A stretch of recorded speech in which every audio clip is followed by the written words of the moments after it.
Nderuar kryeministër Rama, të nderuara familje Thaçi, Veseli, Krasniqi, të nderuar ministra, i nderuar kryetar Ahmeti, të nderuar veteran, invalid të luftës, përfaqësues të partive politike, përfaqësues të shoqatave të dala nga lufta, shumë i nderuar ambasador, ministër, profesor Ahmet Shala, familja Shala, shumë të dashur të pranishëm. Sot në botë ka akoma 10 rakombe, të cilat nuk e kanë arritur çlirimin e tyre dhe akoma nuk e kanë shtetin e tyre.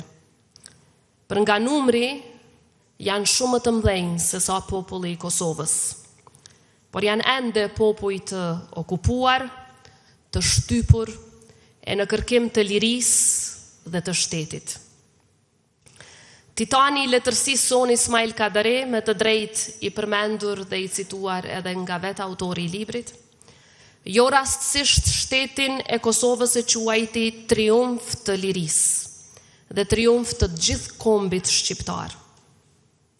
E ky triumf u bë i mundur për shkak se në kohët më të rënda dhe në ditët më të errta për popullin ton, Kosova pati bij e bija që udhëhoqën luftën tonë çlirimtare dhe i dolën Zot atë dheut, duke dëshmuar se liria ishte më e shtrenjtë se sa edhe vetë jeta.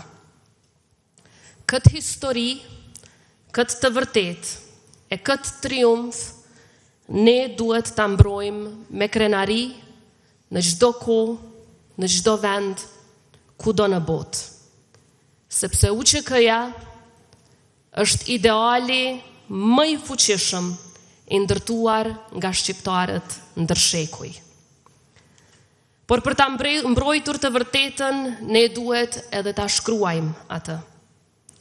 Prandaj do të filloj duke falenderuar autorin e librit, ish ministrin, ambasadorin Ahmet Shala, i cili nëpërmjet librit kur heshtja flet na fton në një reflektim të thellë dhe të matur, dhe kujton se historia nuk flet domosdo gjithmonë me zë të lartë. Autori i librit ka bërë një punë të çmuar duke ndërthurur reflektime personale, rrëfime të drejtë për drejta dhe analiza historike. Ai na sjell përballë të vërtetën e Hagës, takimet me ish-udhëheqësit e UÇK-s dhe vizitat në vendet simbolike të lirisë, duke kthyer heshtjen në zë të fuqishëm. Përmes këtij rrëfimi, na rikthen kujtesën kolektive të Kosovës dhe e ngren në nivel ndërkombëtar ndërgjegjen morale për lirinë, për drejtësinë dhe dinjitetin. Ky libër trajton jo vetëm rrëfimin personal të autorit Ahmet Shala, nga vizitat në Hagë te krerët e UÇK-s, te ish-presidenti Hashim Thaçi, ish-kryetari Kadri Veseli, ish-kryetari Jakub Krasniqi dhe ish-kryetari i grupit parlamentare Xhep Selimi, por edhe për gjykimin e padrejtë që po bëhet ndaj vetë proceseve tona jetike, ndaj lirisë e pavarësisë son dhe përpjekjeve për çlirim, të cilat u ndërmorën në shërbim të lirisë dhe mbijetesës së popullit ton. Në libër përshkruen pasojat e luftës nga masakrat e shumta, vendet e lavdisë e sakrificës si Prekazi, plagët që koha nuk i shëron, reçakun ku heshtja ndaj drejtësisë bëri që ndërgjegja ndërkombëtare të flasë më në fund, krushën e madhe e krushën e vogël, Mejën, Izbicën, Studimin e shumë vende të tjera si dëshmi të një dhimbjeje që nuk do të harrohen kurrë.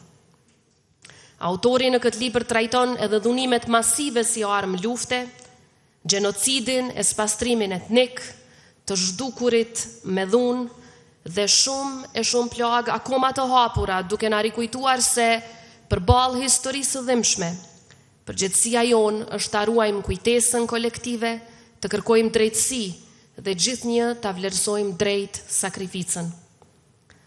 Lufta çlirimtare e Kosovës duhet parë dhe vlerësuar brenda këtij konteksti historik.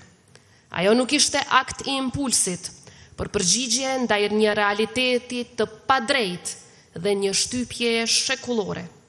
Ishte një luftë për të mbrojtur të pambrojturit.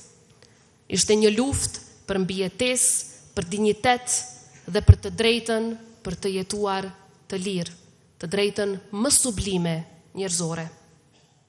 Mbrojtja e kësaj të vërtete është në shërbim të mbrojtjes së vetë themeleve të shtetit tonë, por edhe obligimi yni kundrejt rrugës së vështirë në për të cilën kemi kaluar deri të përmbushja aspiratës sonë shekullore për liri dhe shtet. E ky libër e bën të qartë se respektimi i drejtësisë ndërkombëtare dhe mbrojtja e së vërtetës historike nuk janë procese kundërshtuese, por plotësuese. Sepse drejtësia e fiton kuptimin e plot vetëm atëherë kur është e paanshme dhe e ndërtuar mbi fakte të vërteta, por asnjëherë kur ajo ndërtohet mbi narrativa të rrejshme, të njanshme dhe me synim për ta rishkruar historinë.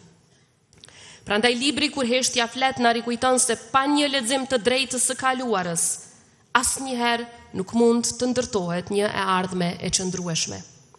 Pa respekt për sakrificën, është vështirë të forcohet besimi në drejtësi, sikundër që pa dinjitet historik, shtetet mbeten të brishta përballë keq interpretimeve dhe deformimeve historike.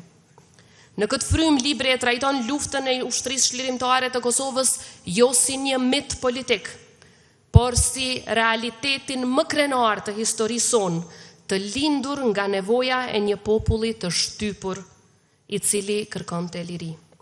Një realitet që duhet kuptuar, jo instrumentalizuar nga ata që po dëshirojnë ta deformojnë historinë tonë.